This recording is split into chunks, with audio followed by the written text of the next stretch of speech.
I thought being kidnapped was the worst thing that could happen to me that night. I was wrong.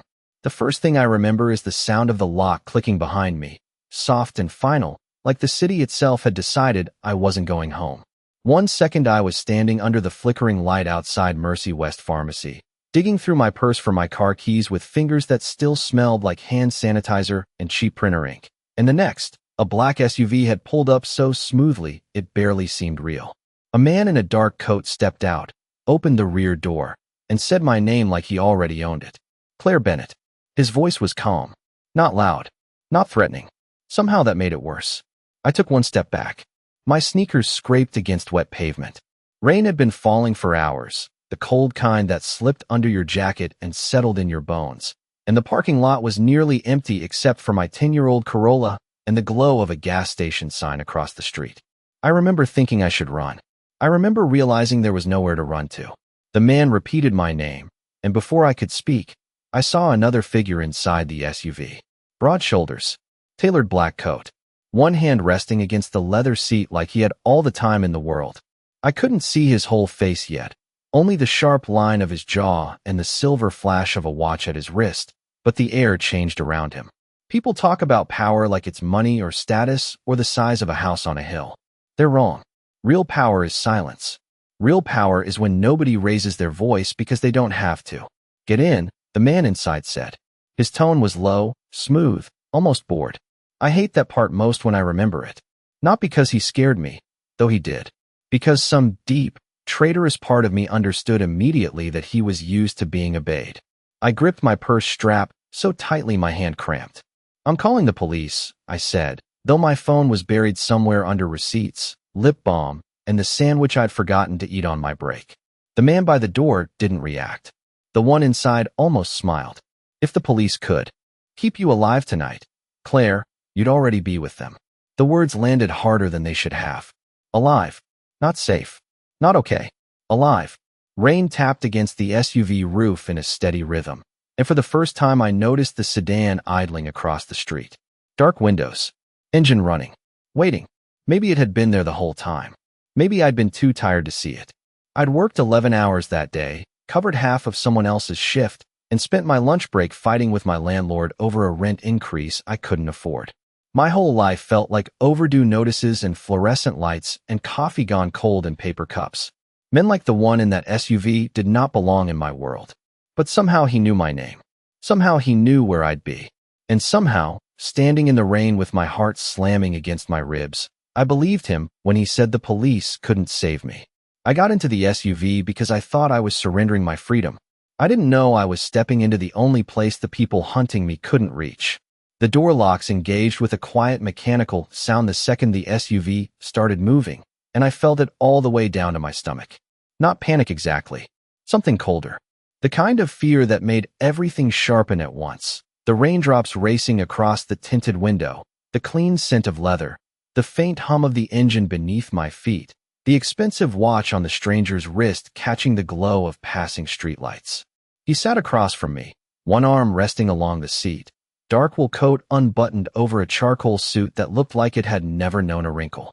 Up close, he was younger than I had expected, maybe early 30s, with black hair brushed back from a face so controlled it almost looked carved instead of human. His eyes found mine for one brief second. Green. Cold enough to stop a person mid-thought. Then he looked away, like he had already measured me and filed the results somewhere private. I reached for the door handle anyway. It did not budge. Of course it did not. Let me out, I said. My voice came out steadier than I felt. The man by the door, the one who had said my name in the parking lot, kept his eyes forward from the jump seat and did not speak. The man in front of me did. If I let you out, you would be dead in under 10 minutes. I laughed, and the sound cracked in the middle. You do not get to say that after dragging me into your car. His expression did not change. I am aware. Then tell me who you are. Adrian Moretti. He said it like I was supposed to know what it meant. Maybe part of me did. The name rang somewhere deep in the back of my mind, attached to headlines people half whispered over coffee, to stories told in lowered voices, to the kind of money that never needed to introduce itself twice. I hated that my pulse jumped. I hated more that he noticed. His gaze flicked to my hands where they were clenched around my purse. You should breathe, Claire. You are starting to shake. I am not taking health advice from a man who kidnapped me. Something almost amused moved at the corner of his mouth, but it disappeared before it could become a smile. Fair. Outside, Manhattan blurred past in silver and black, traffic lights smearing in the rain, storefronts closing down for the night, people hurrying along sidewalks with umbrellas tilted against the wind. My city looked normal. That was the part that felt unreal. Somewhere out there, cabs were honking, couples were arguing over takeout, someone was probably watching a baseball game in a warm apartment with socks on and no idea that my whole life had just tilted off its axis. Why me, I asked. Adrian leaned back slightly, studying me in a way that made me feel transparent. That depends on how much you remember from 6:15 this evening. I frowned. 6:15. I had been leaving the pharmacy to pick up my migraine prescription before my shift ended. My manager had sent me across the street because the store machine was down again. I remember being tired. I remember the rain.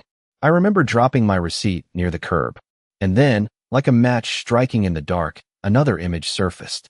A black sedan double parked in the alley beside the pharmacy. Two men in suits. One of them arguing into an earpiece. The other handing off a slim white envelope to a woman in a camel coat who kept glancing over her shoulder. I had looked because anyone would have looked. Then the woman had turned. Blonde bob. Red lipstick. Diamond earrings shaped like tiny stars. Her eyes met mine for half a second before she got into the car and disappeared. Adrian saw the recognition on my face and went still. There it is, he said softly. I swallowed. I saw a car. That is all. You saw a courier exchange that was not supposed to have witnesses. I tried to laugh again, but fear had dried my throat. People exchange envelopes in New York every day. Not like that. He reached into his coat and slid something across the seat toward me. A photograph. Grainy. Black and white. Me outside the pharmacy, umbrella half open, turning my head toward the alley. The timestamp in the corner read 6:14 p.m. My fingers went numb. There are 3 more, Adrian said. One from the traffic camera at the corner. One from the gas station. One from a phone I had removed from a man who was paid to follow you after your shift. I stared at the picture until my own face stopped looking like mine. This is insane, I whispered. Yes, he said. It is. The SUV took a smooth turn onto a private drive lined with bare trees and iron gates that opened before we reached them. Beyond the glass, a house rose out of the rain, all stone and warm amber windows, too large to be called a house and too silent to feel like a home. I looked back at Adrian, my throat tightening. What happens now? His eyes held mine this time, unblinking, unreadable, and far too honest. Now, Claire, you stay where I can keep you alive. The front doors opened before I reached them, which somehow felt worse than if I had been forced inside. The house was all polished stone, warm light, and impossible quiet, the kind of quiet rich people paid money to create because ordinary life was too loud for them. My sneakers left damp prints across the marble floor as I stepped into a foyer the size of my entire apartment. Somewhere above me, a chandelier burned like captured starlight. Somewhere deeper in the house, a clock chimed once, soft and expensive. I stopped just past the threshold and turned back. Adrian Moretti was still behind me, close enough that I could feel the presence of him before I looked. He had removed his gloves at some point during the drive, and now one hand rested loosely at his side while the other held his phone, screen dark, unreadable. Everything about him said control, the kind that did not slip just because I was scared. This is insane, I said again, because the word was all I had left. He glanced toward a woman descending a curved staircase from the second floor, maybe in her 50s, silver at her temples, wearing a navy dress so simple it probably cost more than my monthly rent. Anna will show you to your room. Your room, I repeated. My voice sharpened. You mean my cell? His eyes came back to mine. I mean the only place in Manhattan currently secured against the people looking for you. Anna did not react, which told me she had heard sentences like that before. She approached with calm steps and kind eyes that somehow made me more uneasy, not less. People like me trusted kindness. Houses like this weaponized it. Miss Bennett, she said gently, if you would come with me. I did not move. I crossed my arms instead, suddenly furious that my wet sweater clung to my skin and my hair was probably plastered to my face, and I looked exactly like what I was, a tired woman with student loans and grocery store coffee stains standing in the home of a man whose shoes probably cost more than my car insurance for a year. I want my phone. Adrian answered before Anna could. No. I stared at him. You do not get to cut me off from the world. His expression stayed maddeningly even. The world can wait until I know who has your number, your location, and access to your messages. You sound insane when you say things like that. He took one step closer. Not enough to crowd me. Just enough that I had to tilt my chin up to keep holding his gaze. Then let me say it clearly. I did not bring you here to scare you, Claire. I brought you here because someone made you a problem tonight, and men like that do not stop because you are innocent. For one stupid second, my heartbeat faltered. Not because I trusted him. Because I heard something under. The control. Not fear exactly. Something harder. Urgency maybe. I hated that I noticed. I hated more that he noticed me noticing. Anna cleared her throat with the soft efficiency of someone who understood dangerous moods and how to step around them. There are dry clothes in the guest suite, she said. Tea as well, if you would like it. Guest suite. The phrase almost made me laugh. A guest could leave. A guest was invited. Still, I followed her because my jeans were soaked through and my body had started to shiver in earnest, and because fighting on the front steps of a fortress with locked gates did not seem like a winning strategy. The room she led me to was larger than the first apartment I had rented after college. Cream walls, floor-to-ceiling windows, a fireplace flickering low behind glass, a bed big enough to get lost in. On the dresser sat a folded set of clothes, soft gray sweats, a white t-shirt, socks still wrapped in a ribbon from the store. The sight of them hit me strangely hard. Someone had thought ahead. Someone had planned for me to be here. I turned to Anna, suddenly breathless in a way that had nothing to do with the rain. How long has he known he was bringing me here? She hesitated, and in that tiny pause I got my answer. Long enough, Miss Bennett. Long enough for the air to leave my lungs. Long enough for Adrian Moretti to prepare a room, lock down a house, and place me at the center of something I still did not understand. I waited until Anna left, then crossed to the window and pulled the curtain aside. Down in the circular drive, Adrian stood alone in the rain, phone to his ear, head slightly bowed as he listened. He did not look like a captor in that moment. He looked like a man running out of time. I did not sleep. I changed into the clothes Anna left for me, stood under a shower with water hot enough to sting, and still felt cold. The guest suite was too quiet, too clean, too carefully arranged, like a hotel designed by someone who had read about comfort but never needed it. Every surface gleamed. Every drawer opened smoothly. Even the robe hanging behind the bathroom door was thick and white, and softer than anything I owned. None of it mattered. Luxury did not stop a room from being a cage. I tried the door first. Locked. Of course. I crossed to the windows next. They were sealed, the glass heavy and unmoving beneath my palms, overlooking a sweep of wet lawn and dark trees that ended at a stone wall at least 10 feet high. Beyond that, nothing but rain and darkness. My chest tightened. I counted backward from 20 the way my therapist taught me after Dad died, naming things I could see, things I could touch, things I could hear. Firelight. Curtains. The soft tick of the clock on the mantel.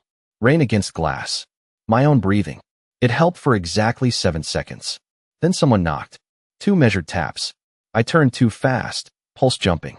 Come in, I said before I could stop myself, because apparently, even terrified, I still sounded like a woman at work trying to pretend she had control of her own space. Adrian stepped inside, carrying a tray with one hand. Tea. Toast.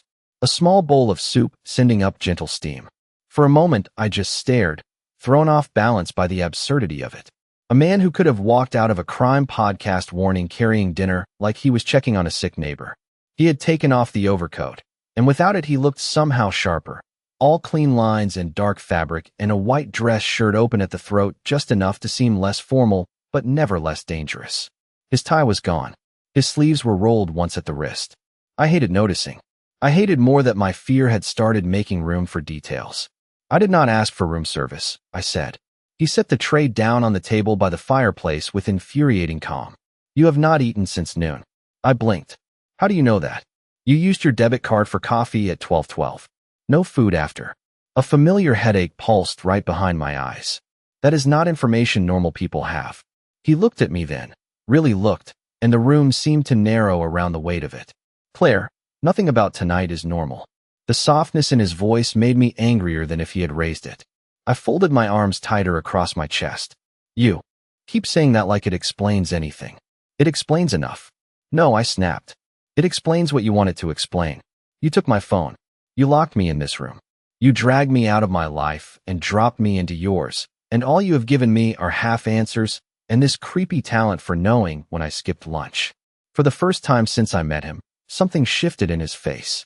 Not much, just a brief tightening around the mouth, a flash of fatigue in those cold green eyes, like he was carrying more than he intended to show. Then he reached into his jacket pocket and pulled out a second photograph. He held it out to me without stepping closer. I took it before I could stop myself. This one was clearer than the first. Me leaving the pharmacy, umbrella in one hand, prescription bag in the other. Across the street, reflected in the glass of a parked car, was a man I had not noticed before. Baseball cap, dark jacket, looking straight at me. The timestamp was 7:43, more than an hour after the alley exchange. He had followed me all the way back to work. My throat went dry. There was another man outside your apartment building at 8:20, Adrian said quietly, and a car circling the block by 9. You were not taken at random, Claire. You were being narrowed down. I kept staring at the photograph until the room blurred at the edges. This cannot be happening. It already is. The words were not cruel. That made them worse. I sank slowly onto the edge of the bed because my knees had stopped feeling reliable.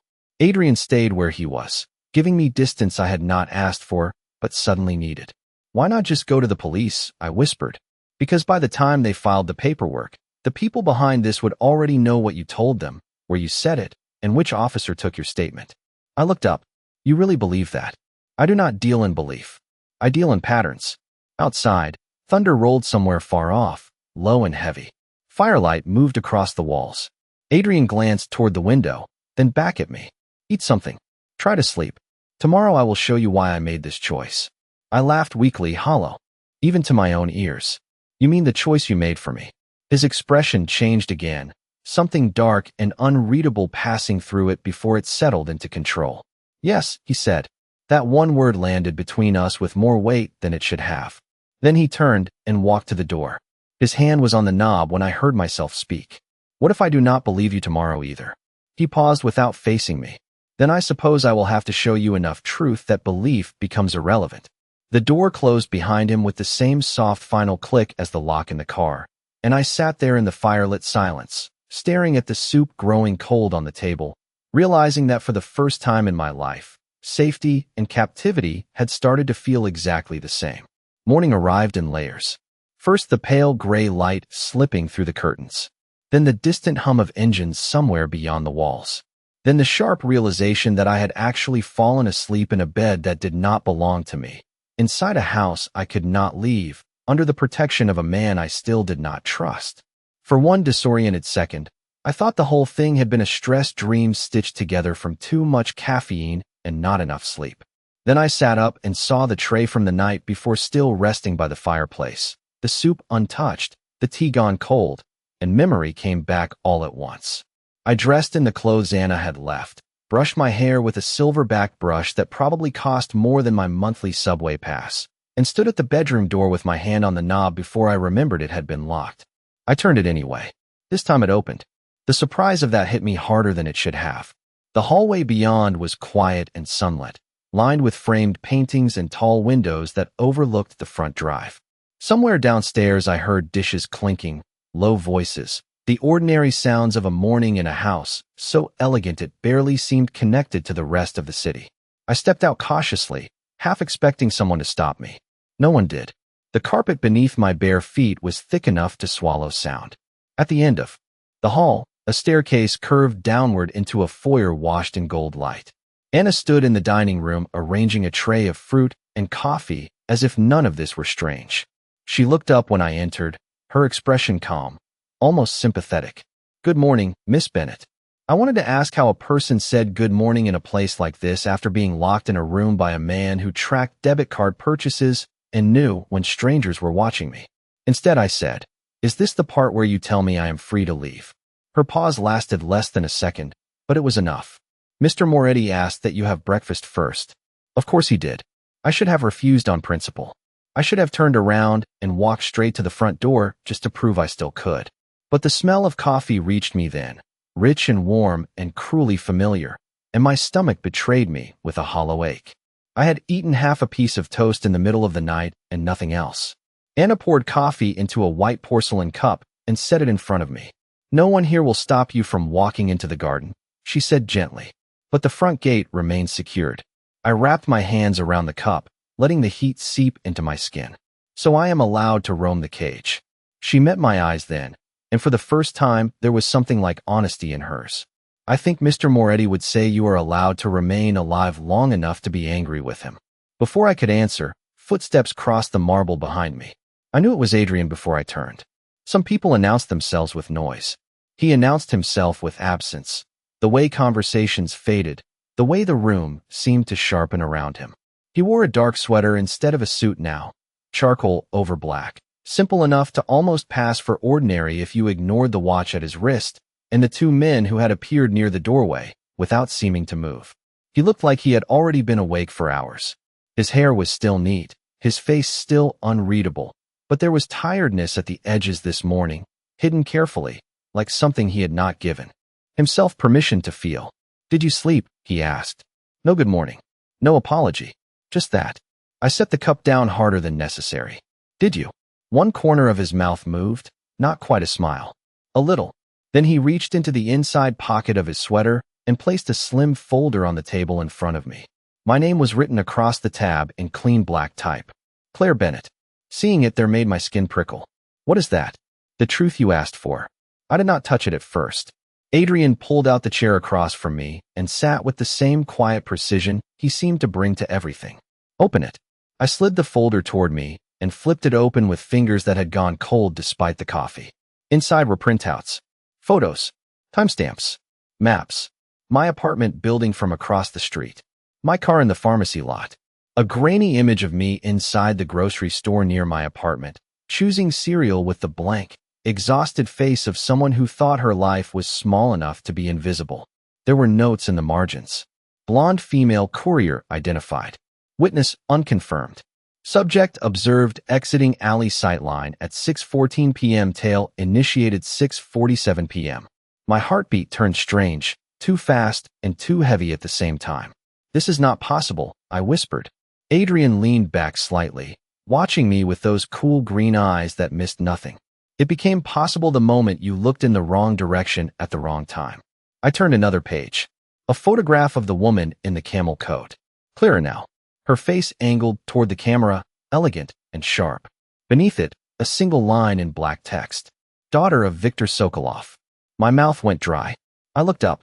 The name meant nothing and too much all at once. The kind of name attached to things people did not say clearly in public. Adrian folded his hands on the table. "Last night you thought you had seen something inconvenient. You did not. You saw the daughter of a man who does not forgive loose ends." The room seemed to tilt around the edges. Anna had disappeared without my noticing. The guards by the doorway had not moved. Sunlight streamed across the white tablecloth, absurdly gentle against the stack of evidence in front of me. I heard my own voice from far away. "And now he thinks I am one." Adrian held my gaze. "No, Claire. Now he knows you are." For the rest of that morning, I carried the folder around like it might burn me if I set it down. I took it to the sitting room off the east hall with its pale blue walls and shelves full of books no one had likely read twice. I took it to the window overlooking the garden where clipped hedges and stone paths tried very hard to make the world feel orderly. I even took it with me when Anna convinced me to eat half a croissant and some fruit. Because every time I looked away from those pages, I had the irrational feeling that my old life would disappear completely and leave me with nothing but proof that strangers had been watching me for hours before I ever knew I was in danger. It was one thing to be told you mattered to the wrong people. It was another to see timestamps attached to your ordinary day. 7:43, leaving the pharmacy. 8:20, entering my building. 9:06, lights on in the third-floor apartment. My apartment. My lamp. My cheap curtains from Target visible behind the glass like a joke. By noon, my nerves felt rubbed raw. Every creak of the house made me look up. Every shadow beyond a doorway made my pulse jump. I hated that Adrian had been right. I hated more that I was beginning to understand how right. Anna found me in the library just after 1, curled into the corner of a leather chair I would never have chosen for myself, the folder open across my knees. She carried a tray with iced water and aspirin and set it on the side table without comment. "You have a headache," she said. It was not a question. I pressed my fingers to my temple. "I always get one when I do not sleep." She nodded like this was useful information and not something deeply embarrassing to admit in a house where even the flowers looked expensive. "Mr. Moretti has meetings this afternoon. You may use any room on this floor. The gardens as well." "With supervision," I said. Her expression barely changed. "With caution." I almost laughed. It came out tired instead. "There is a difference." She was still for a second, then gave me the smallest, saddest smile. "In houses like this, Miss Bennet, there often is not." After she left, I tried reading one of the books on the shelf just to prove I could still focus on something as normal as words on a page. I made it through 3 lines before the letters started swimming. The headache behind my eyes had turned sharp and bright, the kind that made light feel personal. By late afternoon, rain had returned, soft against the windows, and a heaviness settled over me that had nothing to do with the weather. I told myself it was exhaustion, adrenaline crashing, shock. I stood too quickly from the chair, and the room tilted hard to the left. One hand shot out for the bookcase. The wood met my palm a second before my knees gave way. I did not hit the floor. Someone caught my elbow, steady and immediate, and for one disorienting second all I registered was warmth and the clean scent of cedar and rain. Adrian. Of course it was Adrian. He had an infuriating habit of appearing exactly when my dignity was at its weakest. "Easy," he said, low and calm, as if I were something fragile he did not want to startle. I pulled my arm back on instinct, but the room swayed again, and I had to grab the edge of the desk to stay upright. "I am fine. You are not." He did not say it with triumph. That would have been easier to hate. He said it like a fact he wished were different. I closed my eyes against the pulse of pain behind them. "It is just a migraine. I get them sometimes." "How often?" I opened my eyes and stared at him. "Are you serious?" "Claire." The way he said my name made it sound less like a question and more like something he was holding carefully. I looked away first. "Once or twice a month. More if I skip meals or sleep badly." He studied my face for one silent beat, then reached into his pocket and took out his phone. Within minutes, a woman in navy scrubs appeared with a small black case and the kind of efficient expression that told me she had seen richer people fall apart in prettier rooms. I wanted to protest. I wanted to remind everyone that I was not a child and did not need a private medical response because I got a headache. Instead, I sat on the sofa because standing had become unrealistic and let the woman check my blood pressure while Adrian remained by the window, one hand in his pocket, gaze turned partly away to give me privacy he had not exactly earned but somehow still offered. "Dehydration, stress, and exhaustion," the woman said gently. "You need food, water, and rest." I almost laughed at that. Rest. In captivity. Adrian thanked her quietly after she gave me something for the pain and left a glass of water on the table. When the door closed behind her, silence settled over the room again.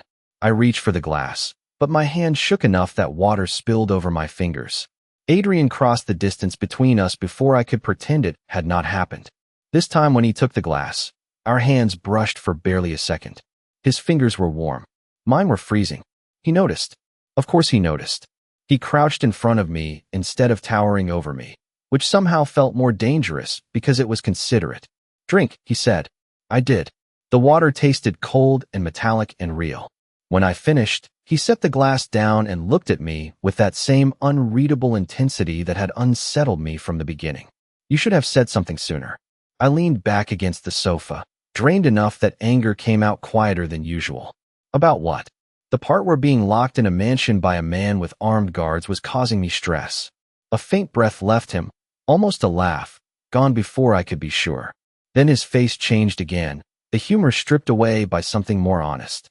"I know what this place feels like to you," he said. "No," I said, because suddenly I needed him to hear it plainly. "I do not think you do." He held my gaze, and for the first time since I met him, I saw the control slip just enough to reveal what sat underneath it. Not cruelty, not pride, weariness, regret, maybe. Something older than either of us and a man who still stood too straight and spoke too carefully for someone carrying that much weight. "Then tell me," he said softly. So I did. I told him what it felt like to wake up and not know if I still belonged to myself.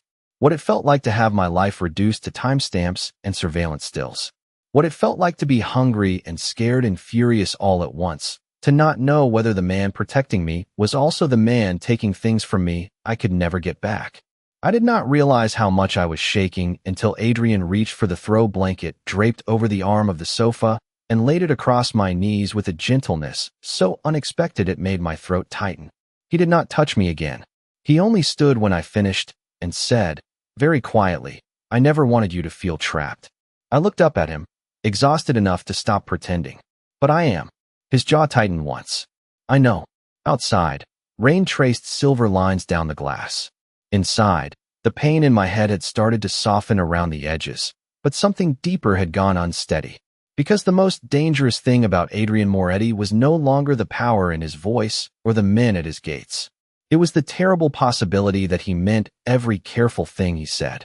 The next morning, the house felt different. Not louder, not obviously tenser, just wrong in the way a room feels wrong when someone has moved one object half an inch and your body notices before your mind does.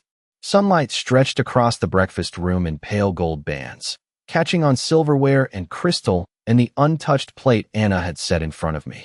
I sat there with a cup of coffee cooling between my hands, trying to convince myself that the strange pressure in my chest was only leftover exhaustion from the day before. Adrian had left before sunrise for meetings in the city. Anna had mentioned it with careful neutrality, as if his absence should have relaxed me. It did not. If anything, the house seemed too still without him, like a machine idling with its central gear removed. I hated that I could feel the difference. I hated even more that part of me had started measuring safety by whether Adrian Moretti was in the room. Around 10, one of the security men appeared at the doorway. Not one I recognized. He was younger than the others, broad-shouldered, blonde, with the polished professionalism of someone trained to reveal nothing. "Miss Bennett," he said, "Mr. Moretti asked that I escort you to the South Garden." I frowned. Adrian had never sent invitations before. He sent instructions. Why? The man held my gaze just long enough to seem respectful. "Fresh air, ma'am. You have been indoors since you arrived." The wording was careful, but something about it snagged in my mind. Indoors since you arrived. Not safe here. Not remain inside. Just a simple observation, too polished to question, and yet somehow exactly the kind of thing Adrian would not have said. I should have trusted that instinct. I should have stayed where I was and let suspicion make me rude. Instead, I followed him because the walls had started pressing in on me again, because the idea of real air and sunlight and something beyond polished marble felt almost worth the risk, and because captivity does terrible things to your judgment. The South Garden was beautiful in the severe, expensive way everything on the property seemed designed to be. Stone paths cut through clipped hedges and winter roses. A fountain stood silent in the center, its basin collecting rainwater and scattered leaves. Beyond it, an iron gate opened toward a narrower trail lined with bare trees. I slowed when I saw it standing open. The guard glanced back. "Grounds crew," he said before I could ask. "We are repairing the latch." Every nerve in my body pulled tight at once. Grounds crew, repairing the latch. Adrian's house did not feel like the kind of place where gates just happened to be broken. I stopped walking. "I think I want to go back inside." The guard turned then, and for the first time the polished neutrality slipped. Only a little. Just enough for me to see calculation where professionalism had been. "Miss Bennett, it will only take a moment." I took one step back. No, it happened fast after that, though not violently, not in the way people imagine. A second man emerged from the tree line to my left wearing the same black jacket as the house security. Same earpiece. Same badge clipped at the belt. Too similar. That was what made the truth hit. Not ours. Not Adrian's men. My pulse went from fast to thunderous in a single beat. I turned to run and found the first guard already blocking the path behind me. "This way," he said, and his voice had lost every trace of courtesy. I did the only thing panic and instinct allowed. I shouted Adrian's name, loud enough that it tore my throat, loud enough that birds exploded up from the trees in a startled rush of wings. For half a second, everything froze. Then the blonde guard reached for my arm, and I twisted away before he could grab more than my sleeve. Fabric tore. My heel slipped on wet stone. The world tilted. Hands closed around my elbow, firm, controlled, dragging me off balance toward the open gate. I remember the sound of my own breathing more than anything else, too sharp, too fast. I remember the metallic smell of rain and iron. I remember thinking, with a kind of sick clarity, that Adrian had been right, and I had still not understood how little room for error there was. A black sedan waited just beyond the trees, engine running, rear door open. Of course it did. Of course someone had planned every second of this. I dug my heels into the gravel, fighting for balance, for time, for anything. But fear had turned my limbs into separate creatures, and none of them were listening properly. Then a voice cut across the garden from somewhere behind us, cold enough to stop the air itself. Let her go. Every hand on me tightened for one disastrous instant before releasing all at once. I stumbled forward, caught myself against the stone pillar by the gate, and looked up. Adrian stood at the far end of the path, coat half buttoned, rain darkening his hair at the temples. Two of his real security men fanned out behind him. I had never seen him lose control before. I still had not exactly. But the silence around him felt sharpened now, stripped down to something lethal and absolute. His gaze moved over me once, swift and precise, stopping at the torn sleeve, the white-knuckled grip I still had on the gatepost, the fear I knew he could read all over my face. Something in his expression changed. It did not soften. It hardened in a different direction, like steel heated past the point of bending. The blonde guard took one step back, then another. Adrian did not look at him. He only kept his eyes on me and said, with terrifying calm, "Claire, come here." I moved before I realized I had chosen to. 1 second I was frozen by the gate. The next I was crossing the wet stone path toward the one man I had spent days calling my captor. My heart was still racing. My hands were still shaking. But somewhere between the open gate and Adrian's outstretched hand, a truth I had fought from the beginning rose cold and undeniable inside me. The first time he took me, I thought he was stealing my freedom. This time, as I reached him, I understood what it meant to be taken by the wrong men instead. Adrian's hand closed around mine for only a second, just long enough to steady me. But the contact hit harder than the panic had. His fingers were warm despite the rain, firm without bruising, controlled even now. Then he stepped in front of me, placing his body between mine and the open gate with a movement so instinctive it looked rehearsed by fear. Not performance, not power, fear. The realization landed sharp and strange inside my chest. Behind him, the two false guards had stopped pretending to belong here. One had already backed toward the sedan. The other stood near the broken line of hedges, eyes flicking between Adrian and the road beyond the trees like he was calculating distance, timing, options. Adrian did not raise his voice. He did not need to. "Close the gate," he said. One of his real security men moved instantly. Iron groaned. Metal struck metal. The sound rang through the garden with a finality that made my knees feel weak again. The blond man tried for composure. "Sir, there has been a misunderstanding."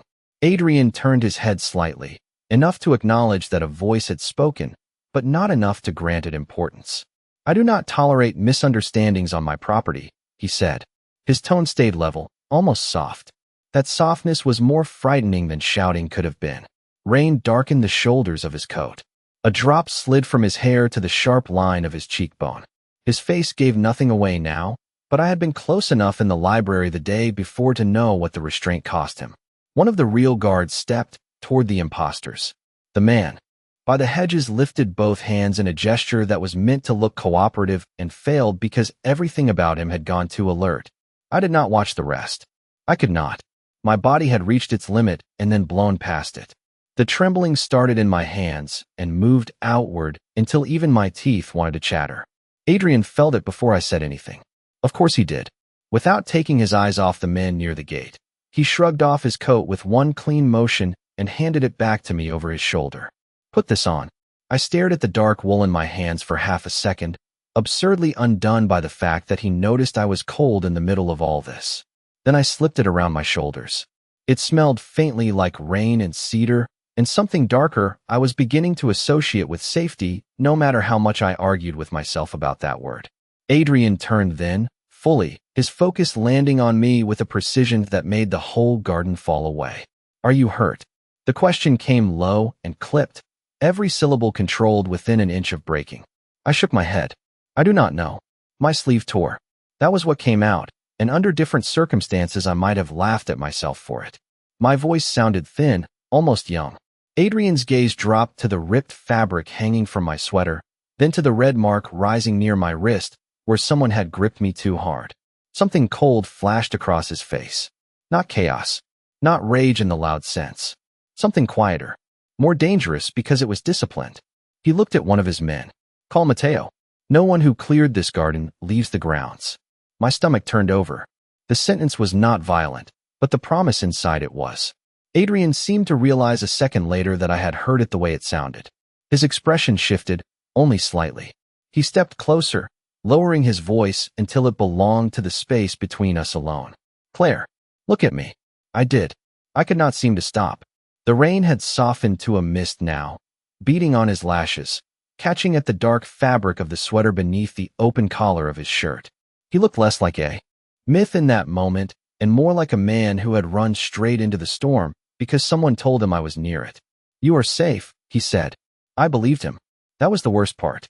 I believed him before I was ready to, before it was convenient, before I could make sense of what it meant that my pulse eased more at those two words than it had at locked doors, security cameras, or iron gates. Adrian held out his hand again. Come inside. This time I took it without hesitation. The walk back to the house felt longer than the path out, maybe because my body had started to understand what had almost happened and was protesting all at once. The stone terrace blurred at the edges. My breathing stayed too fast. By the time we reached the side entrance, I was shaking hard enough that Adrian opened the door himself instead of waiting for staff. Warmth met us immediately, golden and quiet, carrying the scent of polished wood and coffee and the faint trace of lilies from some arrangement I had not noticed before. I made it 3 steps into the hall before the force holding me upright simply gave up. I did not faint. I just stopped. Adrian caught me before I could fold to the floor, one hand at my elbow, the other braced lightly at my back, careful and unyielding at the same time. I am fine, I whispered automatically, because apparently some lies survive every situation. No, he said, and this time there was no room for argument in it. He guided me into the nearest sitting room and lowered me onto a sofa with the kind of attention people usually reserve for things they are afraid to break. Anna appeared almost immediately with water and a blanket, as if someone had summoned her without words.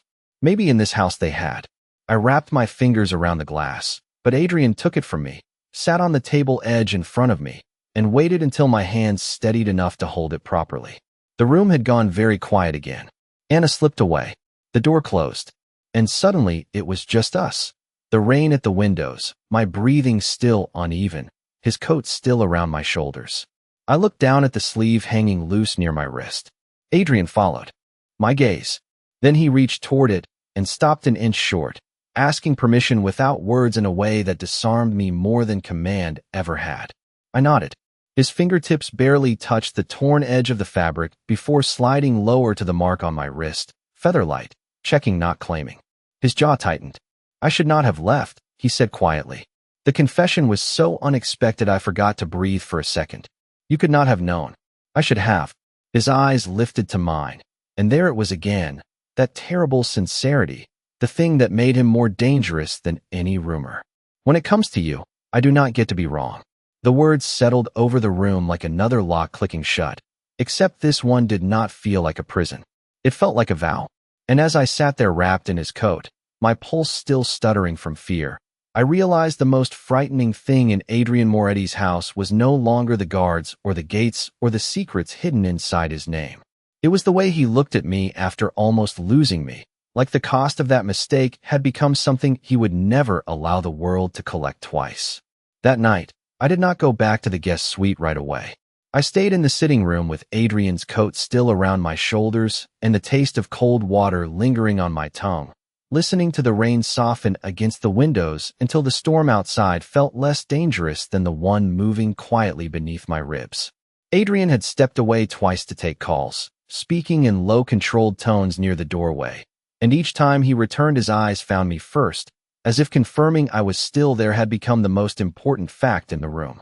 I told myself I noticed because I was tired, because fear makes you attach meaning to everything, because my world had narrowed to locked gates and guarded hallways and a man I still should not have trusted. But deep down, beneath the arguments and the anger and the exhaustion, another truth had started taking shape. I was no longer afraid of Adrian in the same way I had been on the night he took me from that pharmacy parking lot. The fear had changed. It had become more dangerous than panic. It had become personal. By the time Anna brought tea and fresh bandages for the scrape on my wrist, the house had settled into evening. Lamps glowed low in the halls. Somewhere a fire had been lit, carrying that warm cedar scent through the room again. Adrian thanked Anna, then took the bandage from her before she could hand it to me. I looked up in surprise. "You do not have to do that," I said. He met my eyes for one quiet second. I know. That answer did something unsettling to my heartbeat. He sat beside me, not too close, leaving enough space for refusal, then reached for my hand with the same restraint he brought to everything that mattered. His fingers were careful as he wrapped the white bandage around my wrist, smoothing the edge down with his thumb like precision could undo what fear had already carved into the day. I watched his face while he worked. The hard lines were still there. The control. The weight of decisions I could not begin to understand. But there was something else now, something no rumor would have ever prepared me for. Adrian Moretti looked tired in the way men only look when they have come too close to losing something they never expected to value. When he finished, he let my hand go slowly, like he did not trust himself to do it faster. "You should rest," he said. His voice had gone quieter as the house darkened around us. "So should you." A faint, humorless smile touched his mouth. "That is unlikely. I should have let the moment end there.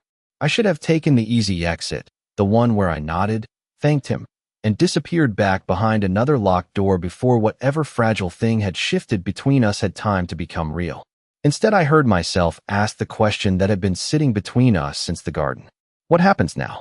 Adrian leaned back slightly, his forearms resting on his knees, his gaze dropping to the floor for a brief second before returning to mine.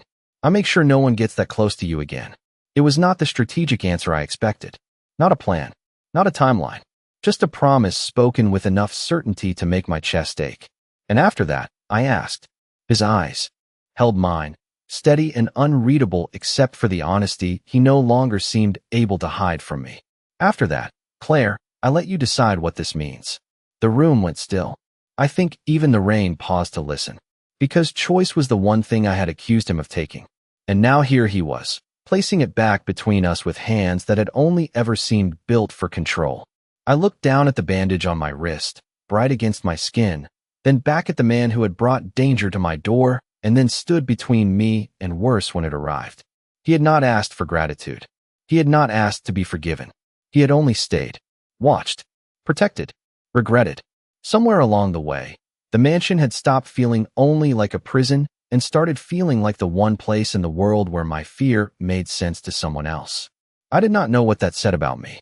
I only knew I was too tired to lie to myself anymore. When I finally stood, Adrian rose with me automatically, as if my movement tugged on some invisible line attached to him now. "I should go upstairs," I said softly. He nodded once. "I will have the door left unlocked." The words should not have mattered. They did. They mattered enough that I had to look away for a second before I trusted my face. At the threshold, I turned back. Adrian was still there by the fire, one hand braced on the mantel, his expression unreadable to anyone who had not spent the last 2 days watching all the ways it changed when he looked at me. "Thank you," I said. His gaze sharpened, not with surprise exactly, but with the quiet impact of hearing something he had not expected to deserve. Then he inclined his head once, the smallest gesture, and said, "Always."